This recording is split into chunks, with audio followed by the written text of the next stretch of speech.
এই হলো কদমপুর গ্রাম। এই গ্রামে রতন নামে এক চাষি থাকে। সে অন্য সব চাষিদের থেকে সম্পূর্ণ আলাদা। কি গো, এখনো বই পড়ছো? সে দুপুর থেকে তো বইয়ের পেছনেই পড়ে আছো। এইবার বইটা রেখে খেতে আসো। তুমি খেয়ে নাও, আমি একটু পরে খাবো। বইয়ের চ্যাপ্টারটা এখনও একটু বাকি আছে, শেষ করেই তারপর আসছি। কি এত বই পড়ো শুনি? আর সবাই তো একটু বাইরেও বের হয়, তুমি তো বাইরে বেরিয়ে একটু ঘুরতেও পারো নাকি? রতন চাষ করার সাথে সাথে বই পড়তে থাকতো, আর বাকি সব চাষিরা বিকেলে আনন্দে সময় কাটাতো। পরের দিন রতন তার ক্ষেতের দিকে যাচ্ছিল। হঠাৎ তার সাথে সঞ্জয়ের দেখা হলো। কিরে রতন, ফসল তো কাটার সময় হয়ে গেল। এই ফসল কাটার পর কি চাষ করার ইচ্ছে আছে শুনি? আমি একটা বিষয় নিয়ে পড়াশোনা করছি, ইচ্ছে আছে, সেটাই এইবার চেষ্টা করব। তুই আবার কি নিয়েই পড়াশোনা করছিস? আর কি বা চেষ্টা করবে বলছিস? দেখতেই পাবি যখন জমিতে ফসল হবে। এই বলে রতন তার ক্ষেতের দিকে চলে যায় এবং খেতে গিয়ে দেখে তার ক্ষেতের কি অবস্থা, পরবর্তী চাষের জন্য উপযোগী কিনা তা দেখে সে বাড়িতে ফিরে আসে।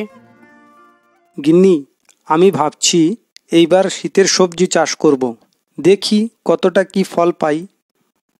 কি বলছো তুমি? এই গরমে শীতের সবজি চাষ করবে? তোমার শরীর ভালো আছে তো? মাথা টাথা খারাপ হয়ে যায়নি তো? তাই তো আমি তোমাকে এবং আর কাউকে এই কথাটা বলিনি। আমি জানতাম আমি এই কথা যাকেই বলবো সেই আমাকে পাগল বলবে। তো তুমি পাগলের মতো কথা বললে তোমাকে তো পাগল বলবেই।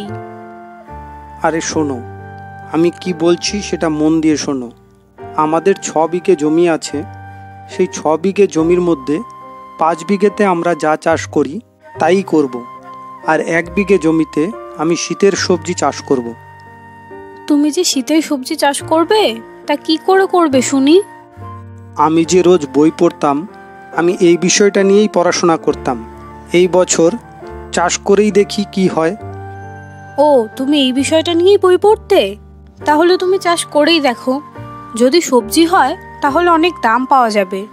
এই গরমে শীতের সবজি কোথায় পাবে বলো? অনেক তো রাত হলো, চলো শুয়ে পড়ি, কালকে সকালে আবার খেতে যেতে হবে। এই বলে তারা শুয়ে পড়ল। পরের দিন সকালে রতন বাজারে গিয়ে কিছু ফুলকপি আর বাঁধাকপির বীজ নিয়ে আসলো এবং সেই বীজগুলো নিয়ে সে জমিতে রোপণ করলো। কিরে রতন, কিসের বীজ রোপণ করছিস? কিছু ফুলকপি আর বাঁধাকপির বীজ রোপণ করেছি।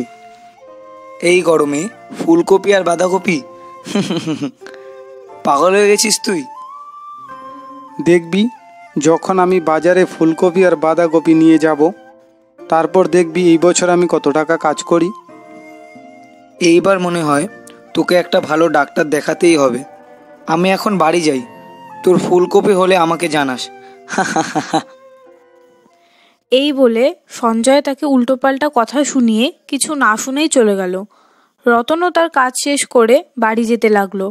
হঠাৎ রাস্তায় তার পাড়ার এক কাকিমার সাথে দেখা হলো এবং সেই কাকিমা তাকে বলল, কিরে বাবা রতন, কেমন আছিস? ভালো আছি কাকিমা, আপনার শরীর কেমন আছে? আমি ভালো আছি বাবা। শুনলাম তুই নাকি ফুলকপি চাষ করছিস। এত গরমে ফুলকপির চাষ হয় না রে বাবা, ফুলকপি তো শীতের চাষ। আপনি কি করে জানলেন কাকিমা আমি ফুলকপি চাষ করছি? এই তোর সঞ্জয় সবাইকে বলতে বলতে যাচ্ছিল। শুধু আমি না, পাড়ার সবাই জানে তুই ফুলকপি চাষ করছিস। ঠিক আছে কাকিমা, আমি এখন আসি। এই বলে রতন বাড়ি ফিরে আসলো এবং তার স্ত্রীকে বলল, দেখলে, সঞ্জয় পুরো পাড়া ছড়িয়ে বেরিয়েছে আমি ফুলকপি চাষ করছি। সবাই ভাবছে আমি পাগল হয়ে গেছি। কি কি ভাবছে তা নিয়ে তুমি মাথা ঘামিও না। একদিকে সঞ্জয়দা তো ভালোই করেছে। সবাই আমাকে পাগল বলবে আর তুমি বলছো ভালো করেছে। ভালো করেছে এই জন্যই তো বলছি। একদিকে তো ভালোই হলো, তোমার ফ্রিতে প্রচার হয়ে গেল। ফসল হলে তোমাকে আর যেতে হবে না, সবাই তোমাকে খুঁজতে বাড়িতে আসবে। আমি কিন্তু এটা নিয়ে ভাবিনি, তুমি এটা বেশ ভালোই বলেছ। পরের দিন সকালে রতন তার খেতে গেল এবং সকাল থেকে বিকেল অবধি জমির যত্ন নিতে লাগলো। দেখতে দেখতে তার সেই ছোট বীজ চারা গাছে পরিণত হলো। এইভাবে কেটে গেল 2 মাস। গিন্নি, ফসল তো কাটার সময় হয়ে গেল। জমিতে যতটা আশা করেছিলাম তার থেকে বেশি ফসল হয়েছে। যাই, কিছু ফুলকপি আর কিছু বাঁধাকপি কেটে বাজারে নিয়ে যাই। তুমি এইবার বাজারে নিয়ে যাও, দেখবে পরের বার আর তোমাকে বাজারে নিয়ে যেতে হবে না, ক্রেতারা আমাদের বাড়িতেই আসবে। ঠিক আছে, আমি ক্ষেত থেকে হয়ে আসছি। এই বলে রতন তার ক্ষেত থেকে কিছু বাঁধাকপি আর কিছু ফুলকপি নিয়ে বাজারে গেল।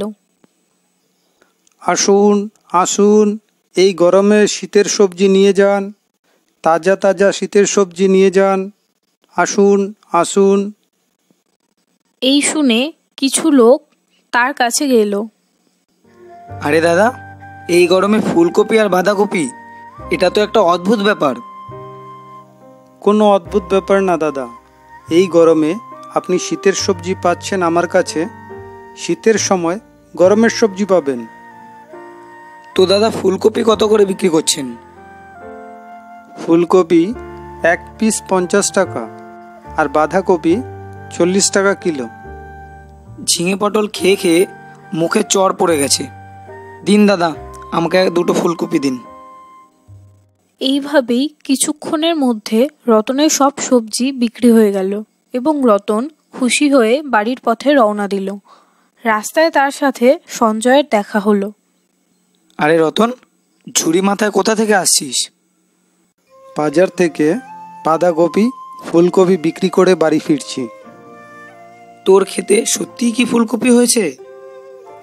আরে বোকা, আমি সত্যি সত্যি বলছি, আমি এখন সবজি বিক্রি করেই বাড়ি ফিরছি। না না, তুই মিথ্যে কথা বলছিস। এই গরমে ফুলকপি চাষ কি করে হয় শুনি? আমি কালকে তোর খেতে যাব, গিয়ে দেখে আসব। ঠিক আছে, তুই কালকে আসিস, আমার খেতে দেখে যাস ফুলকপি আর বাঁধাকপি হয়েছে কি না। এই বলে রতন বাড়িতে আসলো এবং তার স্ত্রীকে সব কথা বলল। পরের দিন সকালে ক্রেতারা রতনের খোঁজে বাড়িতে আসলো, তাদের সাথে সঞ্জয়ও ছিল। দাদা, তোমার খেতে সব সবজি আমি কিনতে চাই, তুমি কি পাইকারি বিক্রি করবে? এটা তো ভালো কথা, তাহলে আমাকে রোজ সকালে সবজি নিয়ে বাজারে যেতে হবে না। দাদা, আপনাকে কোনো সবজি কেটেও দিতে হবে না, আমি লোক পাঠিয়ে দেব, তারাই সব কেটে নিয়ে চলে যাবে। ঠিক আছে দাদা, চলুন আমার সাথে আমার খেতে চলুন। সঞ্জয়, তুইও চল, তোর তো আবার না দেখে বিশ্বাস হবে না। এই বলে তারা সবাই ক্ষেতের দিকে যেতে লাগলো। খেতে গিয়ে সঞ্জয় রতনের ফসল দেখে অবাক হয়ে দাঁড়িয়ে পড়ল। দাদা, এই আমার সবজি ক্ষেত, আমি কিছুটা সবজি রেখে বাকি সবটা পাইকারিতে দিয়ে দেব। কিছুটা সবজি আমি আমার প্রতিবেশীকে দিতে চাই। এই বলে রতন কিছুটা সবজি রেখে বাকিটা পাইকারিতে বিক্রি করে দিল। চল সঞ্জয়, বাড়ি যাই। বাড়ি তো যাব ঠিক আছে, কিন্তু আমি আমার নিজের চোখকে বিশ্বাস করতে পারছি না। তুই কি করে এই অসম্ভব কাজটা সম্ভব করলি ভাই? কোনো কিছুই অসম্ভব নয়, ইচ্ছে থাকলেই উপায় হয়।